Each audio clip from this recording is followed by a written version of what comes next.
नमस्कार मित्रों, history research point पर आप सभी का स्वागत करता हूं। BPSC TRE TGT social science की टेस्ट सीरीज चल रही है और यह टेस्ट सीरीज संख्या 2 है मित्रों। अगर इसके पहले का वीडियो अगर आप लोगों ने नहीं देखा है तो प्लेलिस्ट में जाइएगा BPSC TRE TGT SST test series के नाम से प्लेलिस्ट बनी हुई है। प्लेलिस्ट में जाइए, सभी वीडियो को देखिएगा। एक जरूरी सूचना आप लोग को देनी है, जो लोग हमारे कोर्स को ज्वाइन करना चाहते हैं ज्वाइन कर सकते हैं। BPSC TRE TGT social science का कंप्लीट कोर्स है मित्रों।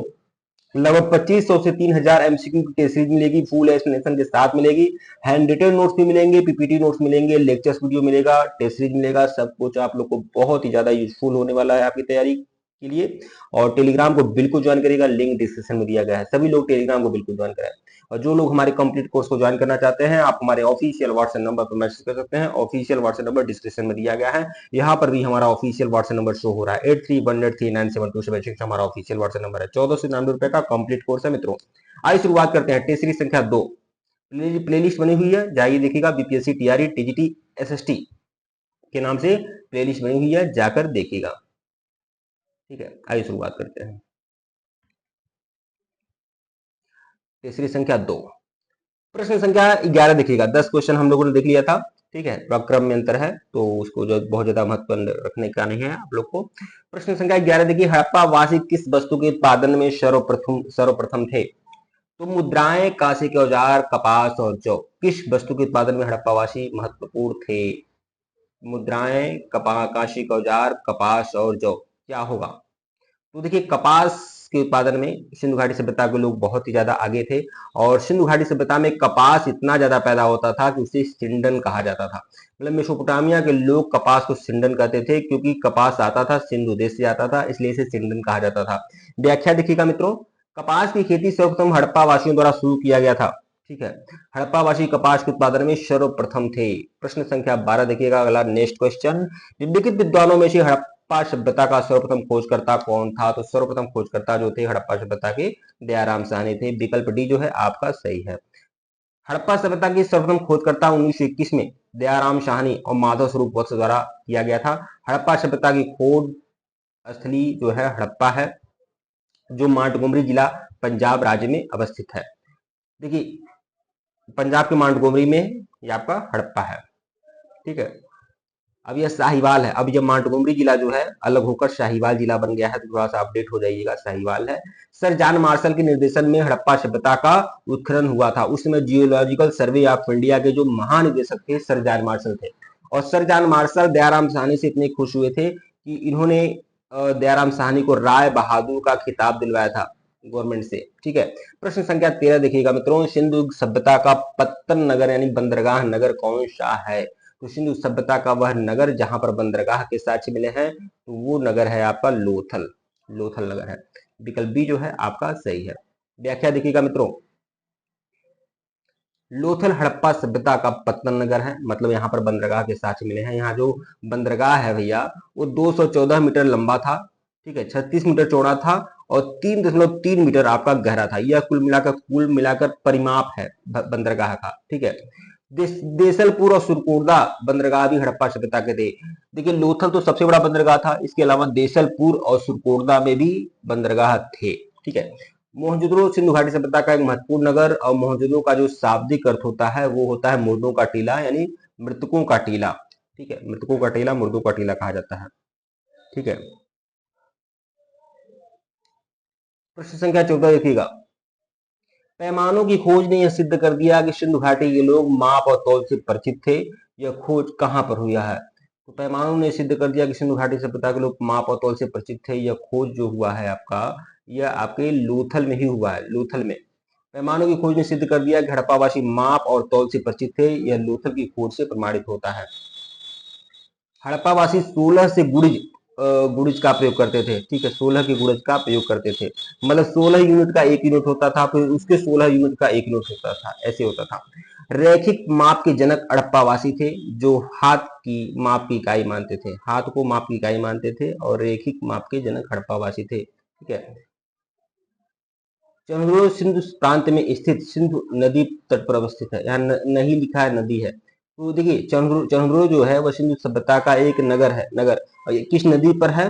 तो चंद्रोड़ जो है आपका किस नदी पर है? तो ये आपका चंद्रोड़ जो है ये आपका सिंधु नदी पर है। सिंधु नदी पर है चंद्रोड़। चंद्रोड़ से लिपस्टिक का प्रमाण मिला है। देखिए चंद्रोड़ जो है यह एक ऐसा नगर है जहां से सौंदर्य प्रसाधन के बहुत सारे साक्ष्य मिले हुए हैं। लिपस्टिक, लाली, काजल, बिंदी, मेकअप बॉक्स सब कुछ मिला हुआ है यहाँ से। चंद्रोड़ से लिपस्टिक मिला हुआ है। चंद्रोड़ से मन के और खिलौने उद्योग के भी महान केंद्र है। खिलौना खिलौना उद्योग के भी साक्ष्य मिले हैं। मन के कारखाने मिले हैं चंद्रोड़ से। ठीक है, तो ये सब चीजें काफी महत्व रखती हैं। प्रश्न संख्या 15 देखिएगा मित्रों, हड़प्पावासी समाज किन वर्गों में विभक्त था? तो विद्वान, योद्धा, व्यापारी और श्रमिक, इन चार भागों में हड़प्पावासी समाज जो था बटा हुआ था। हड़प्पावासी समाज विद्वान, योद्धा, व्यापारी और श्रमिक इन वर्गों में बटा हुआ था। प्रश्न संख्या 16 देखिएगा, सिंधु सभ्यता का सर्वाधिक उपयुक्त नाम क्या है? सिंधु सभ्यता का जो सर्वाधिक उपयुक्त नाम है वो क्या है? तो सिंधु सभ्यता का जो सर्वाधिक उपयुक्त नाम है इसे हम सिंधु घाटी सभ्यता कहते हैं। विकल्प सी जो है आपका सही है। सिंधु सभ्यता का सर्वाधिक उपयुक्त नाम हड़प्पा सभ्यता। देखिए हड़प्पा सभ्यता तो इसका नाम है, इसको सिंधु सभ्यता भी कहते हैं, सिंधु घाटी सभ्यता कहते हैं। तो देखिए सिंधु सभ्यता का नाम सिंधु सभ्यता किसने दिया था? तो सर जॉन मार्शल ने ही दिया था। इस सभ्यता के लिए सर्वाधिक 3 महत्वपूर्ण नामों का प्रयोग किया जाता है। कभी इसे सिंधु सभ्यता कहा जाता है, सिंधु घाटी सभ्यता कहा जाता है और फिर हड़प्पा सभ्यता। 3 नाम है सिंधु सभ्यता के। प्रश्न संख्या 17 देखिएगा मित्रों, निम्न में से कौन से लक्षण सभ्यता के लोगों का सही चित्रण करते हैं? बहुत ही बढ़िया टेस्ट सीरीज है और इस तरह से लगभग 2500 से 3000 क्वेश्चन की टेस्ट सीरीज मिलेगी। फुल एक्सप्लेनेशन के साथ मिलेगा आप लोगों को पूरे सोशल साइंस का। प्रश्न संख्या 17 देखिएगा, निम्नलिखित में से कौन से लक्षण सभ्यता के लोगों का सही चित्रण करते हैं? तो उनकी विशाल महल और मंदिर थे, बिल्कुल गलत है। वे देवियों देवताओं की पूजा करते थे, सही है कुछ हद तक। वे युद्ध में घोड़ों द्वारा खींचे जाने वाले रथ का प्रयोग करते थे, ये तो वैदिक सभ्यता के साथ है, न कि सिंधु सभ्यता के। तो देखिए यह देवियों और देवताओं की पूजा करते थे, बिल्कुल। देवताओं में यह पशुपति की पूजा करते थे और देवियों में मातृ देवी की पूजा करते थे। तो यह बात है कहीं ना कहीं सही है। तो विकल्प एक जो होगा वो आपका सही है। देखिए देवी, मातृ देवी और पूजा करते थे, सिंधु सभ्यता का एक विशिष्ट लक्षण है। पुरातात्विक साक्ष्यों से प्राप्त मातृ देवी की मूर्तियां भी मिली हैं, मतलब मिट्टी की मूर्तियां मिली हैं मातृ देवी की, और पशुपति की पूजा करते थे लोग। इस तरह से देवी और देवताओं दोनों की पूजा सिंधु घाटी सभ्यता के लोग करते थे। प्रश्न संख्या 18 देखिएगा मित्रों, हड़प्पा सभ्यता की खोज किस वर्ष हुई थी? तो वह कौन सा सन था जब हड़प्पा सभ्यता की खोज होती है? विकल्प डी आपका 1921 में खोज होती है। हड़प्पा सभ्यता की सर्वप्रथम खोजकर्ता 1921 में दयाराम साहनी और माधव स्वरूप वत्स द्वारा किया गया था। हड़प्पा सभ्यता की खोज स्थली जो है हड़प्पा है, जो पाकिस्तान के पंजाब प्रांत के मांटगोमरी जिला में है। मांटगोमरी को थोड़ा सही कर लीजिएगा मित्रों, क्योंकि अब अपडेट हो जाइए, अब यह जिला जो हो गया है साहिवाल जिला हो गया है। ठीक है, सर जॉन मार्शल के निर्देशन में हड़प्पा सभ्यता का उत्खनन कार्य किया गया था। उस समय जो जियोलॉजिकल सर्वे ऑफ इंडिया के निदेशक थे वह सर जॉन मार्शल थे। प्रश्न संख्या 19 देखिएगा मित्रों, हड़प्पा सभ्यता के बारे में कौन सी उक्ति सही है? तो उन्हें अश्वमेध की जानकारी थी, बिल्कुल गलत है भैया। गाय उनकी पवित्र थी, बिल्कुल सही नहीं है। इन्होंने पशुपति का सम्मान करना आरंभ किया था, ये बात तो सही है। ठीक है,